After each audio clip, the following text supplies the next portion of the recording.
రాత్రి ఒక Telugu Desam party TV ఛానల్‌లో డిబేట్ పెట్టారు. ఆఫ్‌కోర్స్ రాత్రి అనేం గాదు. రాత్రయితే 2, పొద్దునైతే 1 వాళ్ళు రోజు 24 గంటలు వాళ్ళ పని అదే అనుకోండి. జగను, వైసీపీ వాళ్ళ మీద అంటే ఏ విధంగా ఎన్ని రకాలుగా ద్వేషం ప్రదర్శించొచ్చు అన్న దానికి కూడా స్క్రిప్ట్ రైటర్లను పెట్టుకొని ప్రదర్శిస్తూ ఉంటారు. రాత్రి డిబేటు ఒకవైపు జగన్మోహన్ రెడ్డి గారేమో లిక్కర్ కేసులో జైలుకు పోతారట.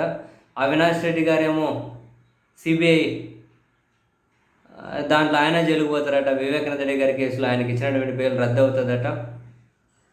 మరొక వైపు ఇంకా షర్మిల గారి కొడుకేమో వైసీపీకి ఛాలెంజ్లు ఇసురుబోతున్నట్టు రాబోయే రోజులు ఏంటంటే మీరు చెప్పుకుంటూ వచ్చారు.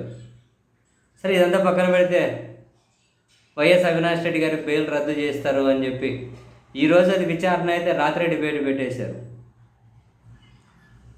ఎందుకని మామూలుగా ఆయనకు తెలంగాణ హైకోర్టు ఇచ్చినటువంటి బెయిల్ రద్దు చేయమని సునీత గారితో పాటు సిబిఐ కూడా సుప్రీంకోర్టులో ఫైట్ చేస్తూ ఉన్నారు. ఇప్పటికే సుప్రీంకోర్టుకు సిబిఐ ఏం చెప్పి ఉంది, ఎప్పుడో ఏం చెప్పారు, దర్యాప్తు ముగిసిపోయింది అని చెప్పారు. సుప్రీంకోర్టు ఏమడిగింది సిబిఐని, మళ్ళీ దర్యాప్తు ముగిసిపోయిందని సిబిఐ అనింది. సుప్రీంకోర్టు ఏమడిగింది, ఇంకా ఏమైనా దర్యాప్తు అవసరమా అని అడిగింది సిబిఐ. వాళ్ళు దర్యాప్తు అయిపోయింది అనడం, వీళ్ళేమో ఇంకేమైనా కావాలా అనడం. మా వైపు అయితే ముగిసిపోయింది, మీరు ఇంకేమైనా విచారణ చేయమంటే మేము విచారణ చేస్తాము అని చెప్పి సిబిఐ సుప్రీంకోర్టుని అడిగింది. మీరు ఏమైనా చేయాలంటే చెప్పండి చేస్తామని. ఉల్టా సుప్రీంకోర్టు ఏమనింది, మీరు ఇంకేమైనా చేయాలనుకుంటున్నారా ఆ విషయం మీరు చెప్పండి మాకు అని ఉల్టా సుప్రీంకోర్టు అనింది. ఇది నెలల నుంచి జరుగుతూ ఉంది. అయితే ఈ కేసులో ఇంకా దర్యాప్తు అవసరమా లేదా చెప్పడం కోసం ఇప్పటికి సిబిఐ 3 వాయిదాలు 2 సార్లు అయిపోయింది. ఈరోజు మళ్ళీ విచారణకు వచ్చింది ఆ పిటిషన్. అది మళ్ళీ వాయిదా పడింది. 1 వారం రోజులు టైం ఇవ్వండి, దీంట్లో ఇంకా విచారణ అవసరమో లేదో చెప్తాము అని సిబిఐ తరపు న్యాయవాది సుప్రీంకోర్టుకి చెప్పారు.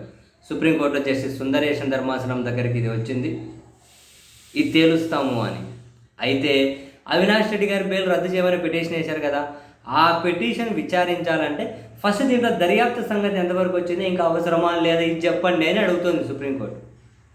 అది చెప్పడం కోసం ఇన్ని రోజుల నుంచి ముగిసిపోయింది అన్న దగ్గర నుంచి ఇంకా ఏమన్నా అవసరమా అని సుప్రీంకోర్టు అడిగిన తర్వాత ఏమో అవసరమో లేదో మేము చెప్తాంలే అని ఇప్పటికి 3 వాయిదాలు. మళ్ళీ ఈ నెల 16వ తేదీ మధ్యాహ్నం 2 గంటలకు దీన్ని విచారిస్తాము, అప్పటికి చెప్పండి ఇంకా సిబిఐ విచారణ వద్దా కావాలా అని. ఇంకేం వద్దు అయిపోయింది అన్నారనుకో, ఇంకా అవినాష్ రెడ్డి బెయిల్ రద్దు అనే పిటిషన్ విచారణ కూడా అర్హత రాదు.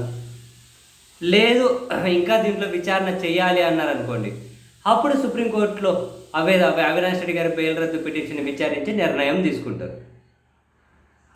వాళ్ళేమో అక్కడ ఏం చేయాలో తనకులాడుతున్నారు సుప్రీంకోర్టులో. వీళ్ళేమో 1 రోజు 2 రోజులు వారానికి ముందే అవినాష్ రెడ్డి బెయిల్ రద్దు అయిపోతుందని చెప్పి డిబేట్లు పెట్టుకుంటూ ఉన్నారు. అసలు న్యాయస్థానాల కంటే వీళ్ళే ఎక్కువైపోయారు. మొత్తం విచారణ వీళ్ళే చేస్తారు, తీర్పులు వీళ్ళే ఇచ్చేస్తారు, శిక్షలు వీళ్ళే అమలు చేసేస్తారు. అవో వీళ్ళది మామూలుగా ఎత్త కాదులేండి.